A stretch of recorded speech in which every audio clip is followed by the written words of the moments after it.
जय श्री कृष्ण की। आपने एक बार सुना होगा कि हर आदमी जब बोलता है तो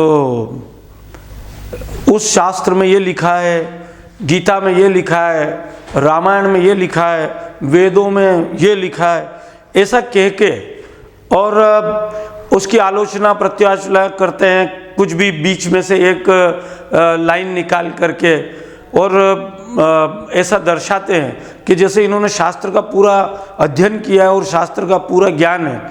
लेकिन ये लोग ये नहीं जानते हैं, जो इस प्रकार की बात करते हैं, कि शास्त्रों में जब इनका रचना की गई थी तब इनको इस प्रकार से रचित किया गया था कि जनसाधारण इसको पढ़ ना सके, समझ ना सके और ना ही इसके नज़दीक जा सके। क्योंकि सबसे बड़ी चीज किसी भी शास्त्र को हाथ में लेने की जो पहली शर्त है वो ही ये है कि श्रद्धावान लभते ज्ञानम। पुस्तक का अध्ययन किया जाता है ज्ञान प्राप्त करने के लिए, और आप में श्रद्धा है नहीं। जब आप में श्रद्धा नहीं है तो आप ज्ञान प्राप्त कैसे करेंगे? उस शास्त्र को कैसे हाथ में लेंगे? उस शास्त्र को कैसे खोलेंगे? और उस शास्त्र को क्यों खोलेंगे? क्योंकि आप में श्रद्धा नहीं है। श्रद्धा सबसे पहली प्राथमिकता है सनातन धर्म के किसी भी शास्त्र को, किसी भी चीज को खोलने के लिए। इसका मतलब ये नहीं है कि केवल सनातन धर्म में जिन लोगों ने जन्म लिया वो ही शास्त्रों का अध्ययन कर सकते हैं, या ब्राह्मण ही कर सकते हैं, या क्षत्रिय कर सकते हैं। शास्त्रों का अध्ययन कोई भी कर सकता है जिसने सृष्टि में जन्म लिया। लेकिन शर्त क्या? शर्त यह है कि उस शास्त्रों के प्रति उनकी श्रद्धा होना चाहिए। अब कोई उठा के कह देगा कि मैं में श्रद्धा नहीं है, मैं फिर भी जो है गीता पाठ करूंगा। उदाहरण दे रहा हूं श्रीमद् भगवत गीता का। तो तू करेगा कैसे? क्योंकि वो कोई इंटरेस्टेड सब्जेक्ट पे नहीं बनी हुई है कि कोई उसमें ऐसी स्टोरी है कि आनंद आएगा। मसलन मैं आपको उदाहरण देके अगर बताऊं तो आप जब श्रीमद् भगवत गीता खोलेंगे तो उसमें शुरुआती दौर में ऐसा आएगा कि धृतराष्ट्र संजय से पूछते हैं कि युद्ध की इच्छा से जो मेरे परिवार के और मेरे बच्चे और मेरे भाई के बच्चे युद्ध में खड़े हुए हैं, तो संजय बच्चा की क्या स्थिति है। फिर संजय बताना शुरू करता है कि दोनों तरफ सेनाएं हैं और जो है भगवान श्री कृष्ण अर्जुन के रथ को के ऊपर बैठे हुए हैं और शंख बजाते हैं। अब देखिए, फलाने ने ये शंख बजाया, इन्होंने ये शंख बजाया, उन्होंने ये शंख बजाया, उन्होंने ये शंख, ये 3 से 4 श्लोक लगातार इस बात के हैं कि किसने कौन सा शंख बजाया। और उस शंख के बजने से ऐसी ध्वनि होने लगी कि जो है हृदय विदारक जो है परिस्थितियां पैदा हो गई। तो जब कोई बिना श्रद्धा से श्रीमद् भगवत गीता को खोलेगा और वो पढ़ना शुरू करेगा तो वो 3-4 लाइनों तक जो है वो करेगा, पढ़ेगा और फिर रख देगा। लेकिन उसके बाद में फिर अर्जुन कहते हैं कि हे प्रभु, मेरे रथ को दोनों सेनाओं के बीच में ले जाइए। फिर वो वहाँ ले जाते हैं। फिर वो कहते हैं कि मैंने इस तरफ इनको देखा, ये तो मेरे परिवार है, ये तो मेरा भाई है, ये इनको अगर मैंने मारा तो ये होगा। और उस तथ्य पर वो बात आती है कि यदि मैंने इस प्रकार के कहना चाहिए कर्म किया तो मुझे पाप लगेगा। अब समझना, पहले अध्याय में ज्ञान कहाँ आ रहा है कि मुझे पाप लगेगा। और पाप से क्या होगा? पाप लग भी जाए तो पाप लगेगा। पाप के कारण कुल की स्त्रियां दूषित होगी। देखिए, पाप का प्रभाव कुल की स्त्रियां उछंकल होगी, निश्चल होगी और पर पुरुषों से संसर्ग करके और संतान पैदा करेगी।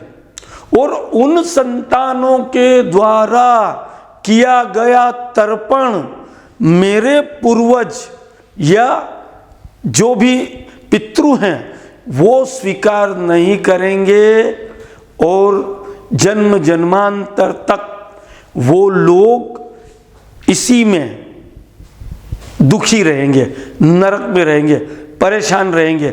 और उनके इस प्रकार के कहने से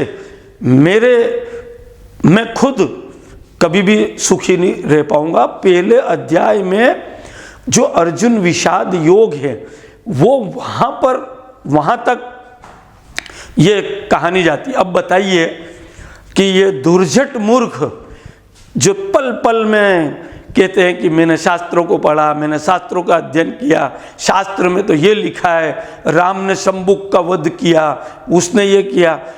वास्तविकता में जो बुद्धिजीवी लोग हैं जिन्होंने इन शास्त्रों का अध्ययन किया, उन लोगों के द्वारा जब उनके चहेते जो लोग उनकी बातों को सुनना चाहते हैं, उनके समक्ष जब उन बातों को रखी जाती है तो ये लोग छोटी मोटी कहानी को उठा करके उसमें अपनी तरफ से कपोल कल्पना लगा करके और उस पूरे मैटर को जिसके लिए शास्त्र में लिखा हुआ है उसी को पूरा दूषित करने का प्रयास करते हैं। ये है सनातन धर्म के विरोधियों, वामपंथियों और दूसरे लोगों का काम करने का और बात करने का तरीका। आपको मैं गारंटी देता हूं, इन लोगों ने शास्त्र का स भी नहीं पढ़ा है, ये कुछ भी नहीं जानते। ये तो गीता जी का उदाहरण दिया, मनुस्मृति भी ऐसी है, उसको आप पढ़ना शुरू करेंगे तो आपको उसमें कोई इंटरेस्टेड या आनंद आए या मजा आए जैसी चीजें नहीं है, क्योंकि शास्त्र मजा लेने की वस्तु नहीं है। शास्त्र ज्ञान प्राप्त करने की वस्तु है और ज्ञान वो ही प्राप्त कर सकता है जिसमें श्रद्धा हो। मसलन पेटलावद, झाबुआ, रतलाम किसी भी बस स्टैंड पर एक एटीएम मशीन लगी हुई है और एक एटीएम कार्ड होता है। अब दो चीजें यदि है, यानी कि आपके पास में शास्त्र है, शास्त्र का उदाहरण मैंने दिया एटीएम मशीन से, और उसको आप पढ़ना चाहते हैं। पढ़ना का मतलब है वो कार्ड आपके पास है। क्या इन दोनों के होने से एटीएम से पैसा निकल आएगा? नहीं, क्योंकि एटीएम से पैसा निकलने के लिए उस एटीएम धारक को उसका पिन कोड, जो पिन होती है 4 अंकों की, वो ज्ञात होना आवश्यक है। जब तक वो नहीं है तब तक एटीएम से पैसा नहीं निकल सकता। वैसे ही सनातन धर्म के शास्त्र को बिना श्रद्धा के कोई पढ़ नहीं सकता। इतने महान वो लेखक थे जिन्होंने इन शास्त्रों की रचना की है। यह बहुत ही गूढ़ रहस्यमय है। यदि आप सनातन धर्म के शास्त्रों का अध्ययन करना चाहते हैं तो पहली शर्त आपको उस शास्त्र के प्रति अकूट श्रद्धा होनी चाहिए, और दूसरा उससे प्राप्त ज्ञान को आप विश्व कल्याण के लिए, लोक कल्याण के लिए और लोगों की जिज्ञासा को शांत करने के लिए, उनके ज्ञानार्जन के लिए लगाना चाहते हैं। उस ज्ञान का उपयोग यदि आप सत्कर्म में नहीं कर सकते तो वो ज्ञान आपके अंदर अहंकार पैदा करेगा, और अहंकार व्यक्ति को नष्ट कर देता है।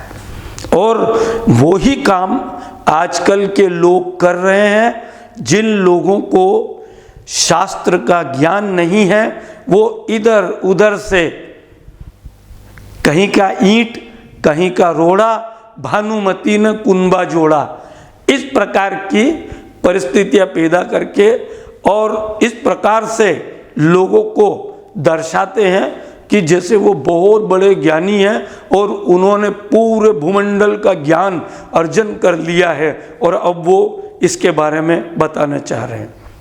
नेक्स्ट वीडियो में मैं शास्त्रों के साथ भारतीय संविधान की भी बात आपको बताऊंगा, क्योंकि मैं एक वकील हूँ, एडवोकेट हूँ और मैंने भारतीय संविधान को पढ़ा है। उसकी क्या अवधारणा है, वो क्या दर्शाना चाहती है, उस शास्त्र की किन परिस्थितियों में रचना हुई और उसकी वजह से क्या सकारात्मक परिवर्तन देश में हो रहे हैं और उसकी क्या नकारात्मकताएं हैं। तो चैनल को सब्सक्राइब करना ना भूलिएगा और लाइक कीजिएगा, शेयर कीजिएगा और बेल आइकन को ज़रूर दबाइएगा, क्योंकि मैं आप लोगों के बीच और शानदार और बेहतरीन वीडियो बना करके और आपके बीच में लेके आना चाहता हूँ। मुझे आपके सहयोग की बहुत आवश्यकता है। अगर एक व्यूअर्स एक व्यक्ति को भी अगर बताता है कि और इस चैनल से जोड़ता है, तो ये सनातन धर्म के प्रति आपकी जिम्मेदारियों को आप निर्वाह कर रहे हैं, ऐसा समझा जाएगा। अगली वीडियो का आप लोग इंतज़ार करें, खुश रहें और आप सभी जो भी शास्त्र पढ़ें उनको बहुत श्रद्धा से पढ़ें। धन्यवाद। जय श्री कृष्ण की।